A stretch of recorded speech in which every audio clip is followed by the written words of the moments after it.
Hi, my name is WarII Smolsky.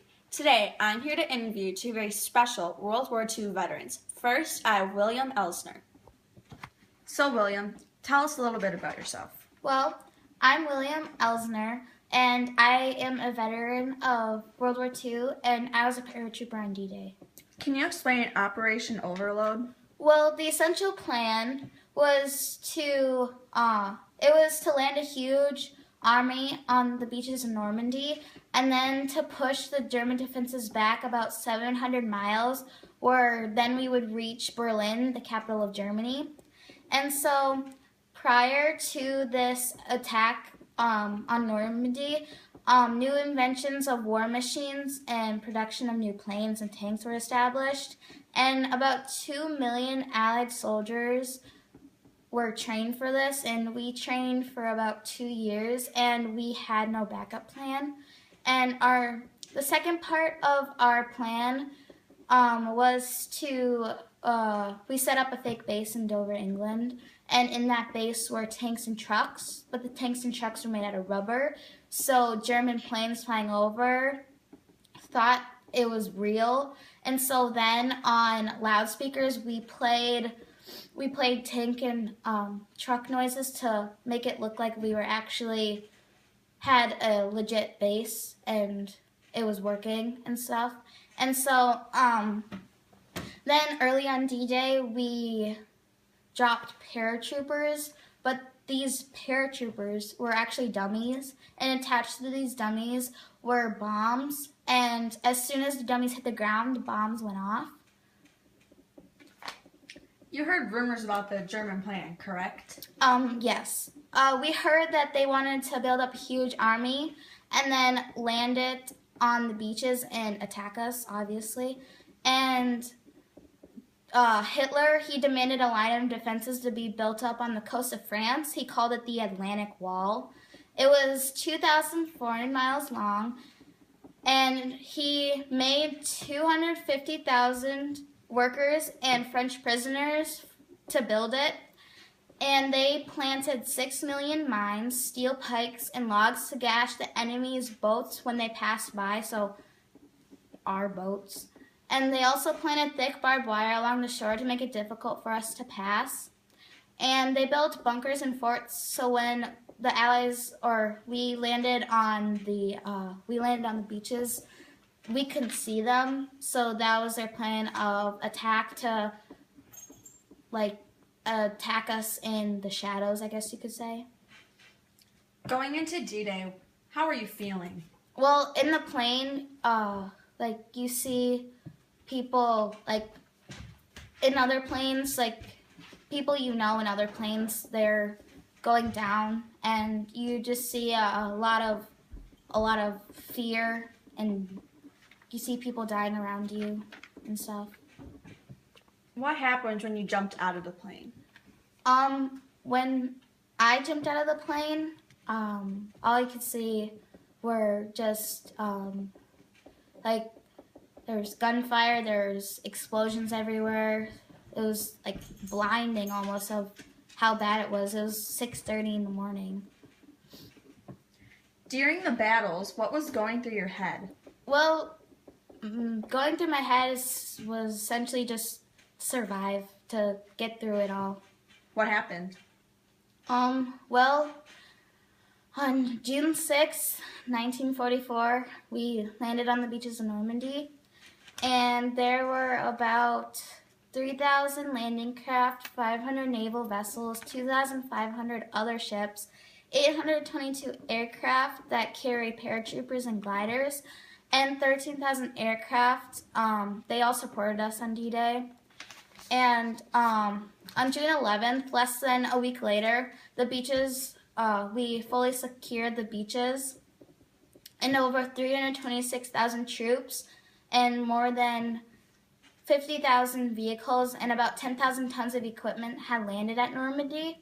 And the Germans suffered from confusion in the ranks because Hitler, he thought that our attack was to essentially confuse them so they would get sidetracked, and then we'd have a bigger attack, but this was like our full-on attack.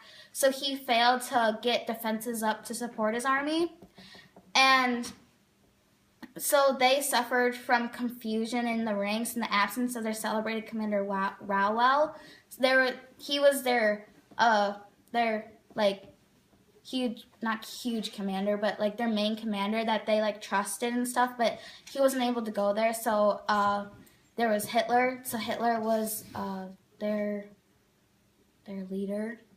Did you lose any buddies? Yeah. Was it hard watching them die and disappear, and like was it hard after that? Yeah, because we spent 2 years together, and like one day they're there, but then the next they're not. I heard you got dysentery. Is that correct? Yes. What happened after D-Day?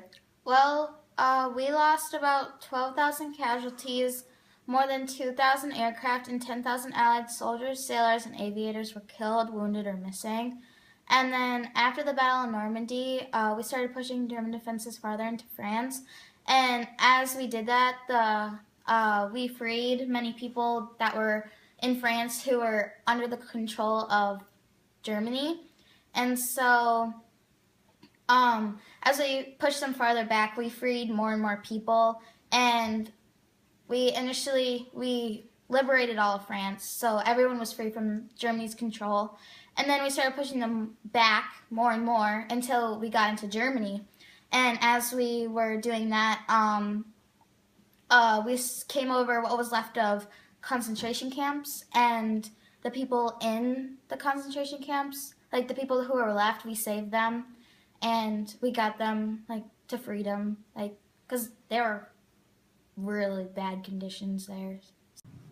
Thank you, William, for talking to us today and sharing your experience in World War II. Next, we have Dorothy Allen, a nurse from World War II, here to talk to us about her experience in the war, specifically during D-Day. Tell us about yourself. How long were you involved in the war?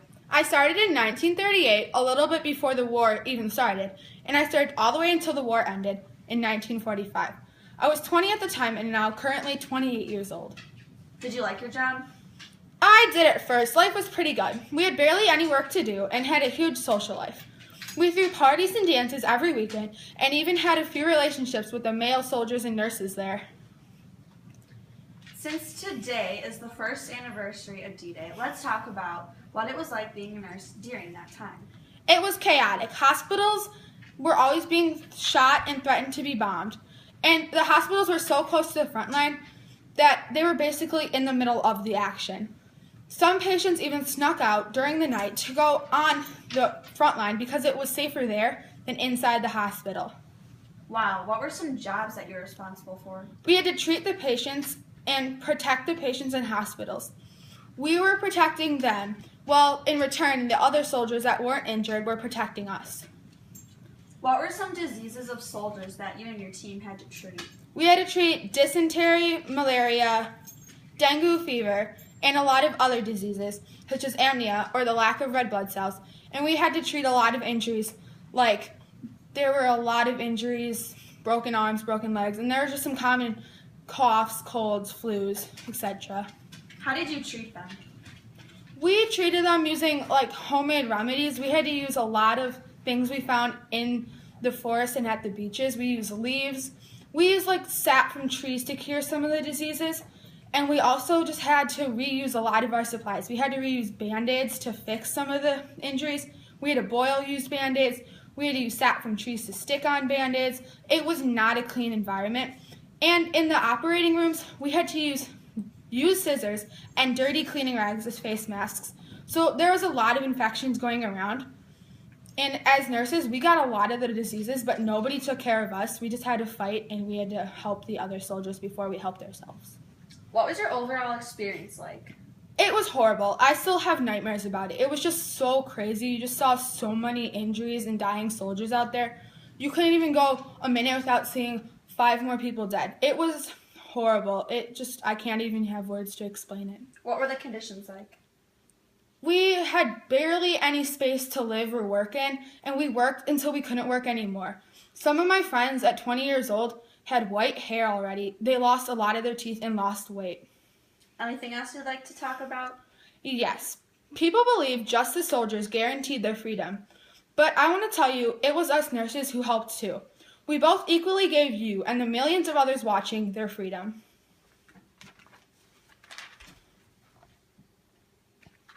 We sincerely thank our World War II veterans for coming in to talk to us about the war. And remember all that they have done for us.